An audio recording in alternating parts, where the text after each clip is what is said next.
നമസ്കാരം, welcome to Euclid's PSC. ഇന്നത്തെ ക്ലാസ്സിൽ നോക്കാനായിട്ട് പോകുന്നത് ആറ്റത്തിൻ്റെ ഘടന എന്ന ടോപ്പിക്കിൻ്റെ രണ്ടാമത്തെ ഭാഗമാണ്. ഒന്നാമത്തെ ഭാഗം നമ്മൾ ചെയ്തു വെച്ചിട്ടുണ്ട്, അത് കാണാത്തവരത് കണ്ടു നോക്കുക. അതുപോലെ തന്നെ മറ്റു ടോപ്പിക്കുകളുമായി ബന്ധപ്പെട്ട SCRT ബന്ധപ്പെട്ട ക്ലാസ്സുകൾ നമ്മൾ ചെയ്തു വെച്ചിട്ടുണ്ട്, അതും കൂടി ഒന്ന് കണ്ടു നോക്കുക. അപ്പോൾ ഇനി വരാൻ പോകുന്ന എക്സാമിനൊക്കെ ഇത് നന്നായിട്ട് നിങ്ങൾക്ക് ഉപകാരപ്പെടും. അപ്പോൾ നമുക്ക് ക്ലാസ്സിലേക്ക് കിടക്കാം. ഫസ്റ്റ് ക്വസ്റ്റ്യൻ നോക്കാം.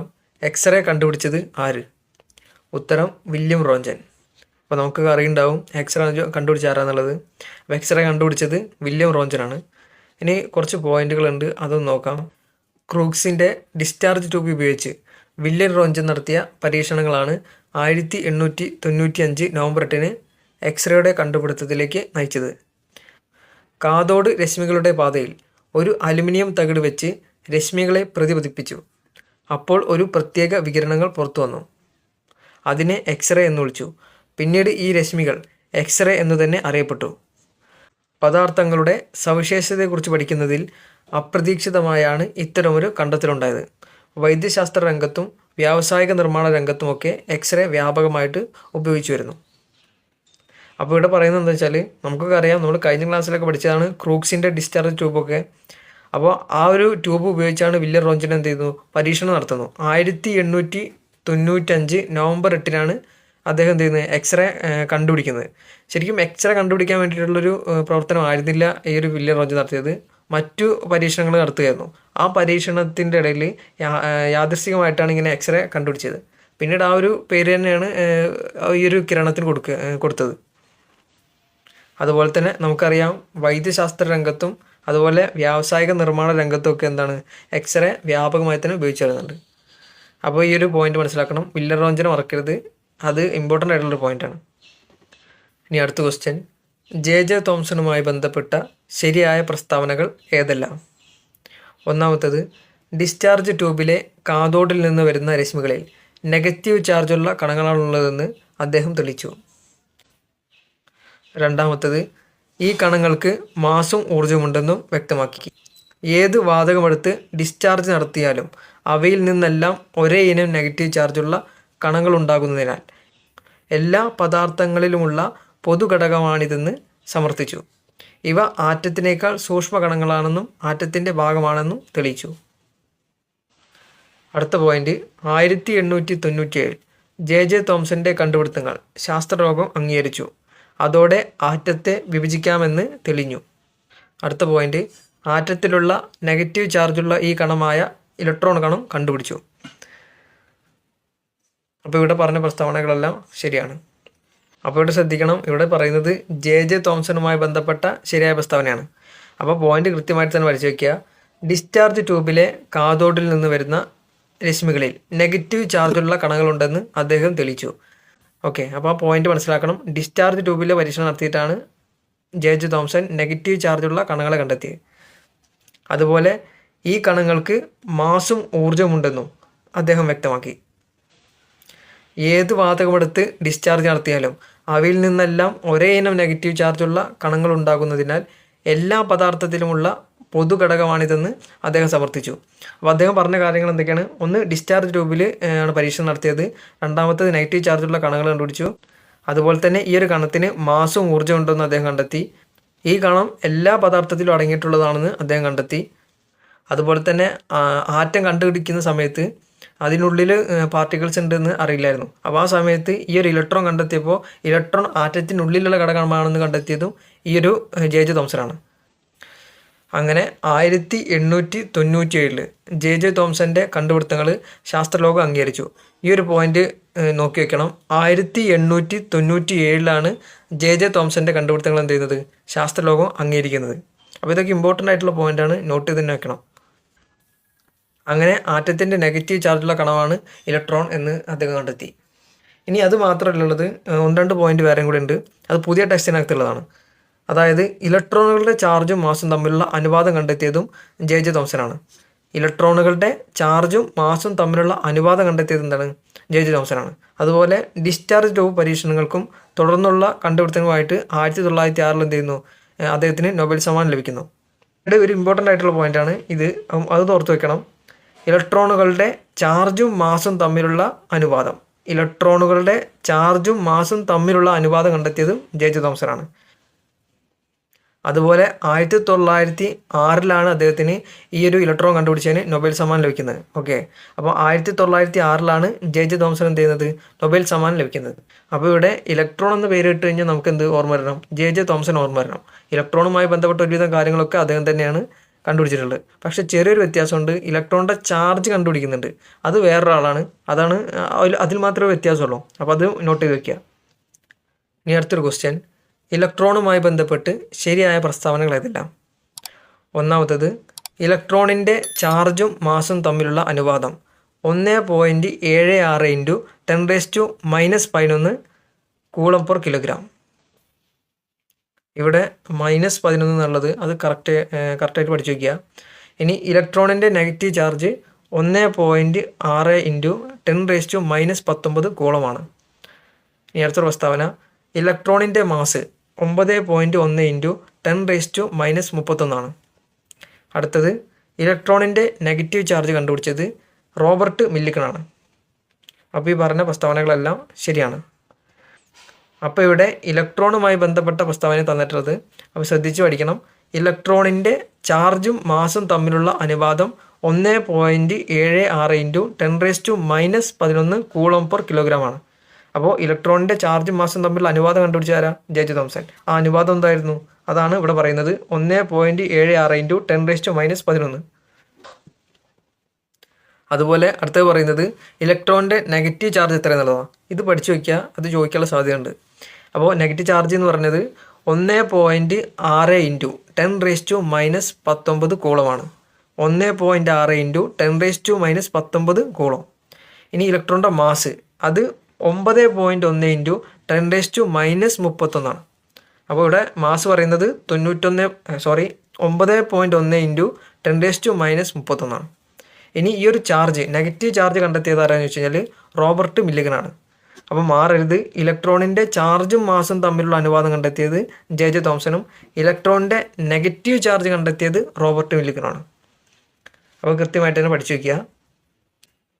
അതുപോലെ ഇലക്ട്രോണിൻ്റെ ചാർജും മാസും തമ്മിലുള്ള അനുപാതം 1.76 × 10⁻⁻11 കൂളം ആണ്. എന്നാൽ ചാർജും മാസും വെവ്വേറെ കണ്ടെത്തുന്നതിൽ ജെ തോംസൺ വിജയിച്ചില്ല. പിന്നീട് റോബർട്ട് മില്ലിക്കൻ തൻ്റെ പ്രശസ്തമായ ഓയിൽ ഡ്രോപ്പ് പരീക്ഷണത്തിലൂടെ ഇലക്ട്രോണിന് 1.6 × 10⁻⁻⁻ കൂളം നെഗറ്റീവ് ചാർജ് ഉണ്ടെന്ന് കണ്ടെത്തുകയും ഇതിൽ നിന്ന് ഇലക്ട്രോണിൻ്റെ മാസ് 9.1 × 10⁻⁻31 ആണെന്നും കണക്കാക്കുകയും ചെയ്തു. അപ്പോൾ ഇവിടെയൊക്കെ മൈനസ് ഉണ്ട്, അതൊന്ന് ശ്രദ്ധിക്കണം. അത് എഴുതി വയ്ക്കുമ്പോൾ ഒന്ന് കൃത്യമായിട്ട് തന്നെ നോട്ട് ചെയ്ത് വയ്ക്കുക. -11, -19, -31 എന്നിങ്ങനെയാണുള്ളത്.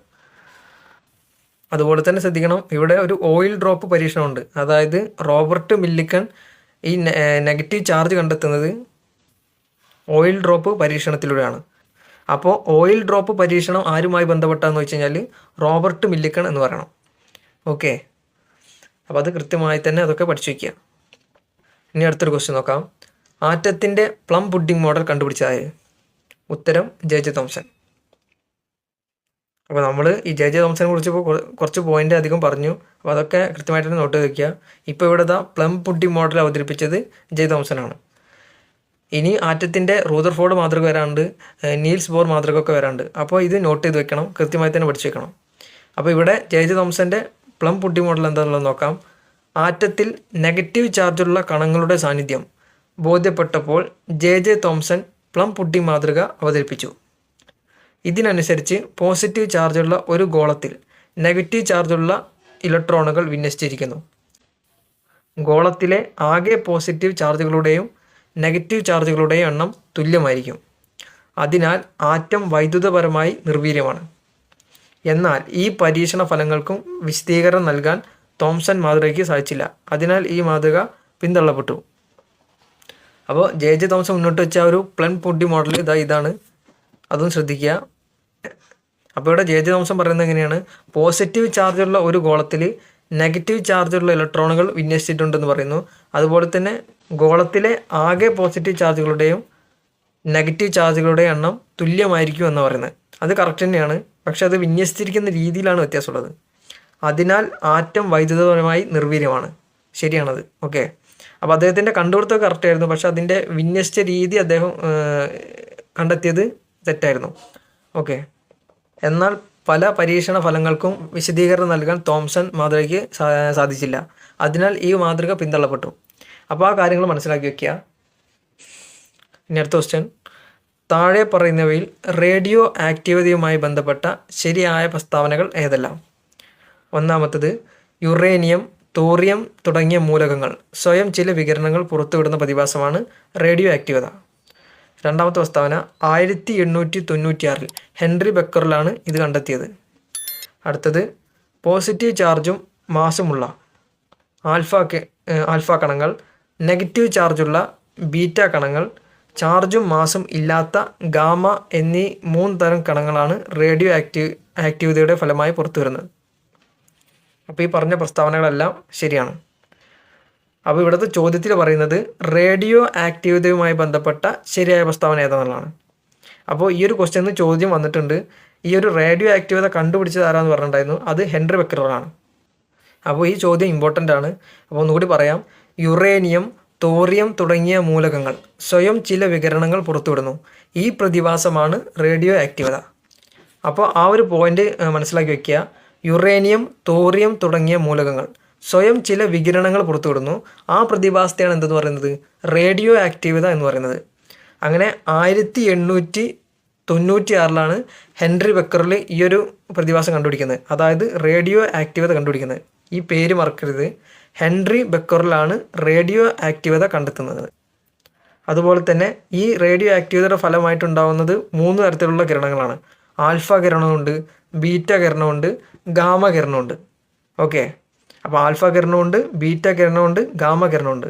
അപ്പോൾ ഈ ആൽഫ കിരണം എന്ന് പറഞ്ഞു കഴിഞ്ഞാൽ പോസിറ്റീവ് ചാർജും മാസുമുള്ള കണമാണ് ആൽഫ കണങ്ങൾ. പോസിറ്റീവ് ചാർജും മാസുമുള്ള കണങ്ങളാണ് ആൽഫ കണങ്ങൾ. ഇനി നെഗറ്റീവ് ചാർജുള്ള കണങ്ങളാണ് ബീറ്റ കണങ്ങൾ. ഇനി ചാർജും മാസും ഇല്ലാത്ത കണങ്ങളാണ് ഗാമ കണങ്ങൾ. അപ്പോൾ എങ്ങനെയാണ് 3 തരത്തിലുള്ള കണങ്ങൾ ഏതൊക്കെയെന്ന് പറഞ്ഞത്? പോസിറ്റീവ് ചാർജും മാസുമുള്ള ആൽഫ കണം, നെഗറ്റീവ് ചാർജുള്ള ബീറ്റ കണം, ചാർജും മാസും ഇല്ലാത്ത ഗാമ കണം. ഇങ്ങനെയാണ് റേഡിയോ ആക്റ്റീവതയുടെ ഫലമായിട്ടുണ്ടാകുന്ന അതായത് കിരണങ്ങൾ എന്ന് പറഞ്ഞു കഴിഞ്ഞാൽ. അപ്പോൾ അത് ഇമ്പോർട്ടൻ്റ് ആയിട്ടുള്ളതാണ്, പഠിച്ചു വെക്കണം. ഇനി അടുത്തൊരു ക്വസ്റ്റ്യൻ നോക്കാം. താഴെ പറയുന്ന പ്രസ്താവനകളിൽ ഏണസ്റ്റ് റുദർഫോർഡുമായി ബന്ധപ്പെട്ട ശരിയായ പ്രസ്താവനകൾ ഏതെല്ലാം? അപ്പോൾ നമ്മൾ നേരത്തെ ജെ തോമസിനെ കുറിച്ച് പറഞ്ഞു, ഇനി നമ്മൾ പറയാൻ പോകുന്നത് റൂദർഫോർഡിനെ കുറിച്ചാണ്.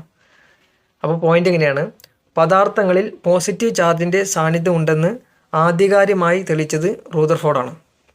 അടുത്തത്, വളരെ നേർത്ത സ്വർണ്ണത്തകിടിലൂടെ പോസിറ്റീവ് ചാർജുള്ള ആൽഫ കണങ്ങൾ കടത്തിവിട്ടാണ് അദ്ദേഹം പരീക്ഷണം നടത്തിയത്. അടുത്ത പോയിന്റ്, ആറ്റത്തിൽ ഭൂരിഭാഗവും ശൂന്യമാണെന്നും പോസിറ്റീവ് ചാർജ് മുഴുവനും കേന്ദ്രീകരിച്ച ഒരു ഭാഗമുണ്ടെന്നും ഈ കേന്ദ്രമാണ് ആറ്റത്തിൻ്റെ ന്യൂക്ലിയസ് എന്നും അദ്ദേഹം സമർത്ഥിച്ചു. അടുത്തത്, 1911 ആറ്റത്തിൽ പോസിറ്റീവ് ചാർജുള്ള കേന്ദ്രമുണ്ടെന്ന് ശാസ്ത്രലോകം അംഗീകരിച്ചു. അപ്പോൾ ഈ പറഞ്ഞ പ്രസ്താവനകളെല്ലാം ശരിയാണ്.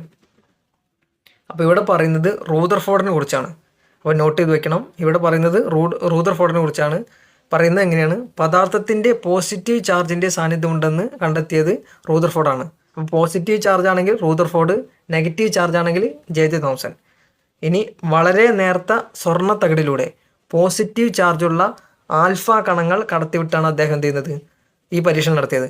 അപ്പോൾ ചോദ്യം ഇങ്ങനെ ചോദിക്കും, നേർത്ത ഗോൾഡ് ഫോയിലിലൂടെ അല്ലെങ്കിൽ സ്വർണ്ണ തകിടിലൂടെ പോസിറ്റീവ് ചാർജുള്ള ആൽഫ കണം കടത്തിവിട്ട് പരീക്ഷണം നടത്തിയത് ആരാന്ന് ചോദിച്ചു കഴിഞ്ഞാൽ അത് റൂദർഫോർഡാണ്. അപ്പോൾ മാറിപ്പോകരുത്. നമ്മൾ കുറച്ച് മുമ്പൊക്കെ പല എക്സ്പെരിമെൻറ്റ് പഠിച്ചാണ്. നേരത്തെ നമ്മൾ ഓയിൽ ഡ്രോപ്പ് എക്സ്പെരിമെൻറ്റ് പഠിച്ചു, അത് മില്ലിഗണാണ്. ഇവിടെ സ്വർണ്ണ തകിടിലൂടെയുള്ള ആൽഫ കണം കടത്തിവിടലാണ്, അത് റൂദർഫോർഡാണ്. ഓക്കെ. അപ്പോൾ ഡിസ്ചാർജ് ട്യൂബിലൂടെയാണ് ജെ തോംസൺ എന്ത് ചെയ്യുന്നത്? ഇലക്ട്രോൺ കണ്ടെത്തുന്നത്. അപ്പോൾ ഇതൊക്കെ വ്യത്യാസമുണ്ട്, അതൊക്കെ കൃത്യമായിട്ട് തന്നെ പഠിച്ചു വെക്കണം.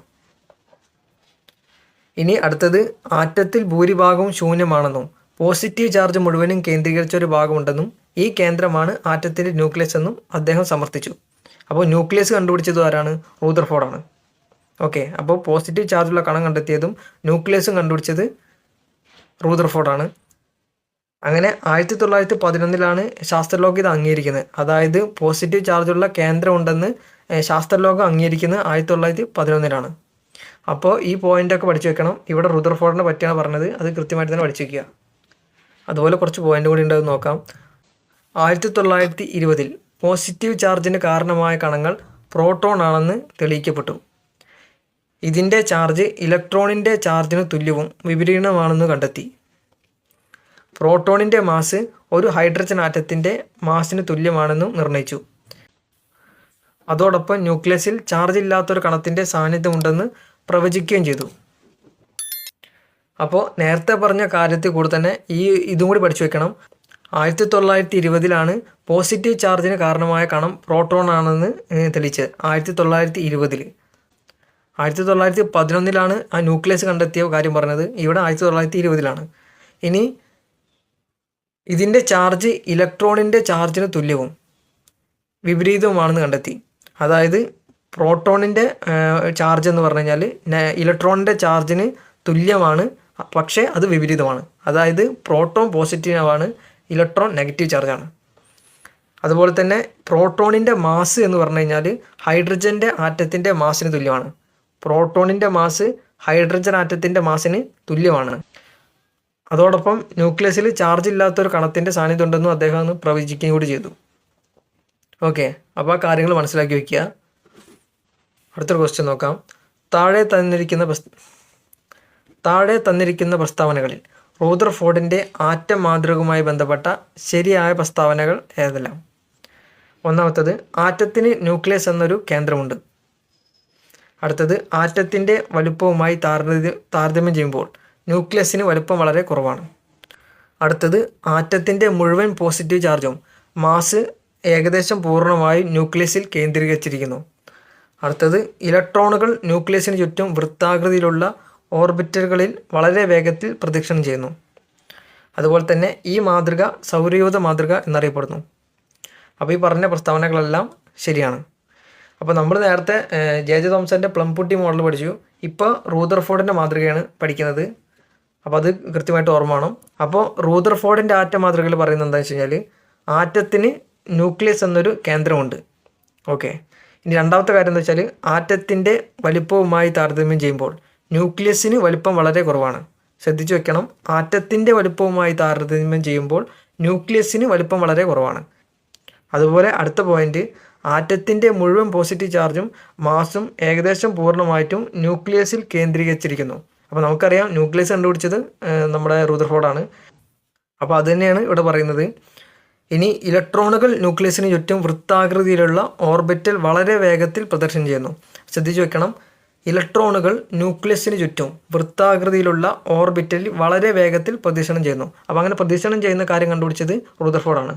പ്ലംപുട്ടി മോഡലിൽ നമ്മൾ എന്താ പറയുക, ഈ ഒരു തണ്ണിമത്തനൊക്കെ വിത്ത് കിടക്കുന്ന പോലെയാണുള്ളത്.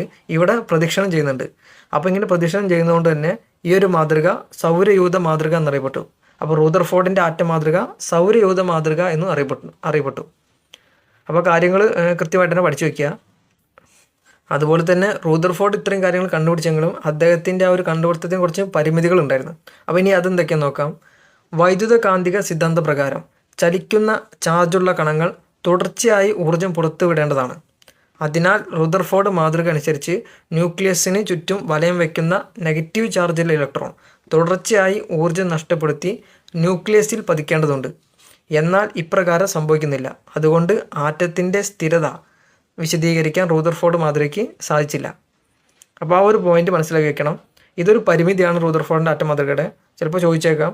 അപ്പോൾ പറയുന്നത് എങ്ങനെയാണ്, വൈദ്യുത കാന്തിക സിദ്ധാന്ത പ്രകാരം ചലിക്കുന്ന ചാർജുള്ള കണങ്ങൾ തുടർച്ചയായിട്ട് ഊർജ്ജം പുറത്തുവിടും. അപ്പോൾ ചലിക്കുന്ന ചാർജുള്ള വസ്തുക്കൾ ഊർജ്ജം പുറത്തുവിടും. അതുകൊണ്ട് തന്നെ റൂദർഫോർഡ് മാതൃക അനുസരിച്ച് ന്യൂക്ലിയസിന് ചുറ്റും വലം വയ്ക്കുന്ന നെഗറ്റീവ് ചാർജുള്ള ഇലക്ട്രോണുകൾ തുടർച്ചയായിട്ട് ഊർജ്ജം നഷ്ടപ്പെടുത്തി ന്യൂക്ലിയസിൽ പതിക്കേണ്ടതുണ്ട്. അപ്പോൾ ഈ ഒരു നിയമപ്രകാരം എന്ത് ചെയ്യുന്നു, ഈ ഒരു ഊർജ്ജം നഷ്ടപ്പെടുത്തിയിട്ട് ഇലക്ട്രോണുകൾ ശരിക്കും കേന്ദ്രത്തിൽ വന്ന് പതിക്കേണ്ടതുണ്ട് എന്ന് പറയുന്നത്. പക്ഷേ ഈ ഒരു മാതൃകയിൽ അത് ഉണ്ടാവുന്നില്ല. അതായത് ഈ ഒരു ആറ്റത്തിൻ്റെ കേസിൽ ഇങ്ങനെ സംഭവം നടക്കുന്നില്ല. അപ്പോൾ അതുകൊണ്ട് അതെന്തുകൊണ്ടാണ് അങ്ങനെ നടക്കാത്തത് എന്ന് തെളിയിക്കാനായിട്ട് റൂദർഫോർഡിന് കഴിഞ്ഞില്ല. അപ്പോൾ അതാണ് ഇതിൻ്റെ ഒരു പരിമിതി എന്ന് പറഞ്ഞു കഴിഞ്ഞാൽ. അപ്പോൾ ഇവിടെ പരിമിതിയെക്കുറിച്ച് നിങ്ങൾക്ക് മനസ്സിലായിട്ടുണ്ടാവും വിചാരിക്കുന്നു. ഞാൻ ജസ്റ്റ് ഒന്നൊരു പറഞ്ഞുതരാം. ഇതിപ്പോൾ ഒരു കേന്ദ്രമാണെന്ന് വിചാരിക്കുക. ഇവിടെ ഇങ്ങനെ ഇത് ഇലക്ട്രോൺ എന്ന് വിചാരിക്കുക. അപ്പോൾ ഇതിങ്ങനെ കറങ്ങുകയാണെന്നുണ്ടെങ്കിൽ കുറേ കഴിഞ്ഞാൽ കറങ്ങി ലാസ്റ്റ് ഇത് കേന്ദ്രത്തിലോട്ട് വന്ന് ചേരണം. പക്ഷേ ഈ ഒരു ആറ്റത്തിൻ്റെ കേസിൽ ഇങ്ങനെ കേന്ദ്രത്തിലോട്ട് വരുന്നില്ല ഈ പറഞ്ഞ ഇലക്ട്രോൺസ് ഒന്നും. അപ്പോൾ അതെന്തുകൊണ്ടാണെന്ന് വിശദീകരിക്കാനായിട്ട് റൂദർഫോർഡിന് കഴിഞ്ഞില്ല. അതാണ് പരിമിതി എന്ന് പറഞ്ഞത്. ഓക്കെ, അങ്ങനെ ഈ ഒരു പരിമിതി അല്ലെങ്കിൽ ഇതിനൊരു വിശദീകരണം നീൽസ് ബോർ പിന്നീട് നൽകുന്നുണ്ട്. അത് നമുക്ക് നോക്കാം. അപ്പോൾ അത്രയും കാര്യങ്ങൾ മനസ്സിലാക്കി വയ്ക്കുക. അതുപോലെ തന്നെ ആറ്റങ്ങളുടെ മാസ് പ്രസ്താവിക്കുന്ന യൂണിറ്റാണ് യൂണിഫൈഡ് അറ്റോമിക് മാസ് യൂണിറ്റ്. അപ്പോൾ അതൊന്ന് പഠിച്ചു വെക്കണം. ആറ്റങ്ങളുടെ മാസ് പ്രസ്താവിക്കുന്ന യൂണിറ്റാണ് unified atomic mass unit. Unified atomic mass unit. അപ്പോൾ അത് പഠിച്ചു വയ്ക്കുക, ഇമ്പോർട്ടൻ്റ് ആണ്. ഇനി അടുത്തൊരു ക്വസ്റ്റ്യൻ നോക്കാം. ന്യൂട്രോൺ കണ്ടുപിടിച്ച ശാസ്ത്രജ്ഞനാര്? ഉത്തരം ജെയിംസ് ചാഡ്വിക് ആണ്. ഇലക്ട്രോൺ കണ്ടുപിടിച്ചത് ജെ തോംസൺ, പ്രോട്ടോൺ കണ്ടുപിടിച്ചത് റൂദർഫോർഡ്, ന്യൂട്രോൺ കണ്ടുപിടിച്ചത് ജെയിംസ് ചാഡ്വിക്. ഇനി അതുമായി ബന്ധപ്പെട്ട പോയിൻ്റാണ് ആറ്റത്തിനുള്ളിലെ ചാർജ് ഇല്ലാത്ത കണമാണ് ന്യൂട്രോൺ. അപ്പോൾ ന്യൂട്രോണിനെ കുറിച്ചാണ് പറയുന്നത്. ആറ്റത്തിനുള്ളിലെ ചാർജ് ഇല്ലാത്ത കണമാണ് ന്യൂട്രോൺ. ചാർജ് ഇല്ലാത്തതിനാൽ ഈ കണത്തിന് ന്യൂട്രോൺ എന്ന പേര് നൽകി. 1932 ആറ്റത്തിൻ്റെ ന്യൂക്ലിയസിൽ ചാർജ് ഇല്ലാത്തതും എന്നാൽ പ്രോട്ടോണിനോളം മാസുള്ളതുമായ കണമുണ്ടെന്ന് ജെയിംസ് ചാഡ്വിക് ശാസ്ത്രീയമായി തെളിയിച്ചു. മാസുള്ള കണങ്ങളായ പ്രോട്ടോണുകളും ന്യൂട്രോണുകളും ന്യൂക്ലിയസിലായതിനാൽ ഒരാറ്റത്തിൻ്റെ മാസ് മുഴുവൻ ന്യൂക്ലിയസിൽ കേന്ദ്രീകരിച്ചിരിക്കുന്നു. അപ്പോൾ ഇവിടെ ന്യൂട്രോണിനെ കുറിച്ചാണ് പറയുന്നത്. അപ്പോൾ ശ്രദ്ധിച്ചു വയ്ക്കുക, ന്യൂട്രോൺ കണ്ടുപിടിച്ചത് ജെയിംസ് ചാഡ്വിക് ആണ്. അതുപോലെ തന്നെ ആറ്റത്തിനുള്ളിലെ ചാർജ് ഇല്ലാത്ത കണമാണ് ന്യൂട്രോൺ. അപ്പോൾ ഇലക്ട്രോണിന് നെഗറ്റീവ് ചാർജ്, പ്രോട്ടോണിന് പോസിറ്റീവ് ചാർജ്, ന്യൂട്രോണിന് ചാർജ് ഇല്ല. ഓക്കെ, ഇനി ചാർജ് ഇല്ലാത്തതിനാലാണ് ഈ ഒരു കണത്തിനെ ന്യൂട്രോൺ എന്ന് പറയുന്നത്. ഓക്കെ, ചാർജ് ഇല്ലാത്തതിനാണ് ഈ ഒരു കണത്തിന് ന്യൂട്രോൺ എന്ന പേര് നൽകിയത്. ഇനി 1932 ആറ്റത്തിൻ്റെ ന്യൂക്ലിയസിൽ ചാർജ് ഇല്ലാത്തതും എന്നാൽ പ്രോട്ടോണിനോളം മാസുള്ളതുമായ കണമുണ്ടെന്ന് ജെയിംസ് ചാഡ്വിക് ശാസ്ത്രീയമായി തെളിയിച്ചു. അപ്പോൾ ഇവിടെ ശ്രദ്ധിക്കേണ്ട പോയിന്റ് എന്ന് വെച്ച് കഴിഞ്ഞാൽ പ്രോട്ടോണിനോളം മാസ് ഉണ്ട് ന്യൂട്രോണിന്. ഓക്കെ, പ്രോട്ടോണിനോളം മാസ് ഉണ്ട് ന്യൂട്രോണിന്. അപ്പോൾ അത് ശ്രദ്ധിക്കണം. അതുപോലെ തന്നെ നമ്മൾ നേരത്തെ പറഞ്ഞ കാര്യമാണ് മാസുള്ള കണങ്ങളായ പ്രോട്ടോണുകളും ന്യൂട്രോണുകളും ന്യൂക്ലിയസിനായതിനാൽ ഒരാറ്റത്തിൻ്റെ മാസ് മുഴുവൻ ന്യൂക്ലിയസിൽ കേന്ദ്രീകരിച്ചിരിക്കുന്നു. ഓക്കെ, അപ്പോൾ ഈ കാര്യങ്ങളൊക്കെ ഒന്ന് പഠിച്ചു വയ്ക്കുക. ഇനി അടുത്തൊരു പോയിൻ്റാണ്, ഏതൊരു മൂലകത്തിൻ്റെയും ആറ്റങ്ങൾ നിർമ്മിച്ചിരിക്കുന്നത് പ്രധാനമായും ഇലക്ട്രോൺ, പ്രോട്ടോൺ, ന്യൂട്രോൺ എന്നീ കണങ്ങൾ കൊണ്ടാണ്. നമ്മൾ പഠിച്ചാണ് നമുക്കറിയുന്നത്. ഇവയുടെ എണ്ണത്തിലുള്ള വ്യത്യാസമാണ് ഒരു മൂലകത്തെ മറ്റു മൂലകങ്ങളിൽ നിന്ന് വ്യത്യാസമാക്കുന്നത്. അപ്പോൾ ഈ പോയിന്റ് ശ്രദ്ധിക്കണം. ഈ പ്രോട്ടോണ്, ന്യൂട്രോണ്, ഇലക്ട്രോണ് ഇവയുടെ എണ്ണത്തിലുള്ള വ്യത്യാസമാണ് ഒരു മൂലകത്തെ മറ്റൊരു മൂലകത്തിൽ നിന്ന് വ്യത്യാസമാക്കുന്നത്. ഓക്കെ, ഇനി അടുത്തൊരു ക്വസ്റ്റ്യൻ. താഴെ പറയുന്നവയിൽ ഇലക്ട്രോണുമായി ബന്ധപ്പെട്ട് ശരിയായ പ്രസ്താവനകൾ ഏത്? അപ്പോൾ ഇലക്ട്രോണുമായിട്ട് ബന്ധപ്പെട്ടതാണ് ആറ്റത്തിലെ നെഗറ്റീവ് ചാർജുള്ള കണം. അടുത്തത് ഇലക്ട്രോണിൻ്റെ മാസ് ഹൈഡ്രജൻ ആറ്റത്തിൻ്റെ മാസിൻ്റെ അല്ലെങ്കിൽ പ്രോട്ടോണിൻ്റെ മാസിൻ്റെ 1837 ഒരു ഭാഗമാണ്. അതായത് 1/1837. അടുത്ത പ്രസ്താവന ന്യൂക്ലിയസിന് പുറത്തായിട്ട് കാണപ്പെടുന്നു. അപ്പോൾ ഇതെല്ലാം ശരിയാണ്. അപ്പോൾ ഇലക്ട്രോണുമായി ബന്ധപ്പെട്ട പ്രസ്താവനയാണ്. ആറ്റത്തിലെ നെഗറ്റീവ് ചാർജുള്ള കണമാണ് ഇലക്ട്രോണ്. ഇലക്ട്രോണിൻ്റെ മാസ് എന്ന് പറഞ്ഞു കഴിഞ്ഞാൽ ഹൈഡ്രജൻ ആറ്റത്തിൻ്റെ മാസിൻ്റെ അല്ലെങ്കിൽ പ്രോട്ടോണിൻ്റെ മാസിൻ്റെ 1837 ഒരു ഭാഗമാണ്. ആ നമ്പർ കൃത്യമായിട്ട് നോട്ട് ചെയ്യണം. 1837 ഒരു ഭാഗമാണ്. അതായത് 1/1837. അതുപോലെ ഇലക്ട്രോൺ കാണപ്പെടുന്നത് ന്യൂക്ലിയസിന് പുറത്താണ്. പ്രോട്ടോണും ന്യൂട്രോണും കാണപ്പെടുന്നത് ന്യൂക്ലിയസിന് ഉള്ളിലാണ്. അപ്പോൾ ആ കാര്യങ്ങൾ പഠിച്ചു വയ്ക്കുക. ഇനി അടുത്തൊരു ക്വസ്റ്റ്യൻ. താഴെ പറയുന്നവയിൽ പ്രോട്ടോണുമായി ബന്ധപ്പെട്ട് ശരിയായ പ്രസ്താവന. ആറ്റത്തിലെ പോസിറ്റീവ് ചാർജുള്ള കണമാണ് പ്രോട്ടോൺ. പ്രോട്ടോണിൻ്റെ മാസ് ഹൈഡ്രജൻ ആറ്റത്തിന് തുല്യമാണ്. ന്യൂക്ലിയസിനുള്ളിൽ കാണപ്പെടുന്നു. അപ്പോൾ നമ്മൾ ഇത്രയും തന്നെ പറഞ്ഞതാണ് ഈ കാര്യങ്ങൾ. പോസിറ്റീവ് ചാർജാണ് പ്രോട്ടോണിന്. പ്രോട്ടോണും ഹൈഡ്രജൻ്റെ ആറ്റത്തിൻ്റെ മാസിന് തുല്യമാണ്. അതുപോലെ ന്യൂക്ലിയസിനുള്ളിലാണ് കാണപ്പെടുന്നത്. ഇനി അടുത്തൊരു ക്വസ്റ്റ്യൻ. താഴെ പറയുന്നവയിൽ ന്യൂട്രോണുമായി ബന്ധപ്പെട്ട ശരിയായ പ്രസ്താവന. ഒന്നാമത്തത് ആറ്റത്തിലെ ചാർജ് ഇല്ലാത്ത കണമാണ് ന്യൂട്രോൺ. ന്യൂട്രോണിൻ്റെ മാസ് ഹൈഡ്രജൻ ആറ്റത്തിൻ്റെ മാസിന് തുല്യമാണ്. അതുപോലെ അടുത്തത് ന്യൂക്ലിയസിനുള്ളിൽ കാണപ്പെടുന്നു. അപ്പോൾ ഈ പ്രസ്താവനകളെല്ലാം ശരിയാണ്. അപ്പോൾ നമുക്കറിയാം പോസിറ്റീവ് ചാർജുള്ള പ്രോട്ടോൺ, നെഗറ്റീവ് ചാർജുള്ള ഇലക്ട്രോൺ, ചാർജ് ഇല്ലാത്തത് ന്യൂട്രോൺ ആണ്. ഇനി ന്യൂട്രോണിൻ്റെ മാസും ഹൈഡ്രജൻ ആറ്റത്തിൻ്റെ മാസിന് തുല്യമാണ്. അപ്പോൾ അപ്പോൾ ന്യൂട്രോണിൻ്റെ മാസും പ്രോട്ടോണിൻ്റെ മാസും ഒക്കെ എന്താണ് ഹൈഡ്രജൻ ആറ്റത്തിൻ്റെ മാസിന് തുല്യമാണ്.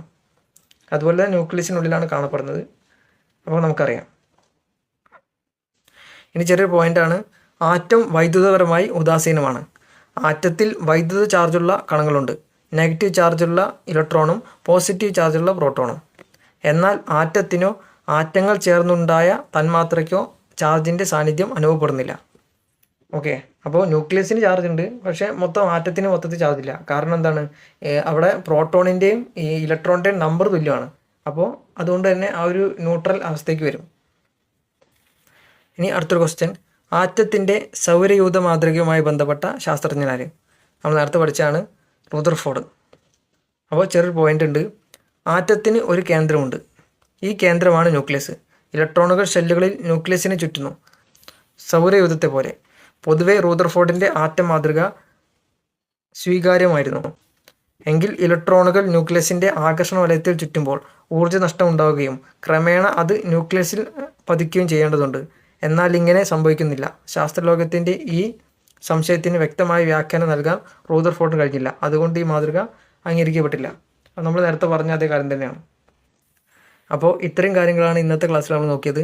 ബാക്കിയുള്ളത് അടുത്ത ക്ലാസ്സിൽ നമുക്ക് നോക്കാം. അപ്പോൾ ഇത് നന്നായിട്ട് തന്നെ പഠിച്ചു വയ്ക്കുക, നിങ്ങൾക്ക് എന്തായാലും ഉപകാരപ്പെടും. അതുപോലെ തന്നെ നിങ്ങൾക്ക് ഈ ഒരു ക്ലാസ് നിങ്ങൾക്ക് ഉപകാരപ്പെടാൻ തോന്നുകയാണെങ്കിൽ ചാനലൊന്ന് സബ്സ്ക്രൈബ് ചെയ്യുക, അതുപോലെ ലൈക്ക് ചെയ്യുക, കമൻറ്റ് ചെയ്യുക, നിങ്ങളുടെ അഭിപ്രായങ്ങളൊക്കെ കമൻറ്റ് ബോക്സിൽ അറിയിക്കുക. അപ്പോൾ അടുത്ത ക്ലാസ്സിൽ കാണാം. താങ്ക്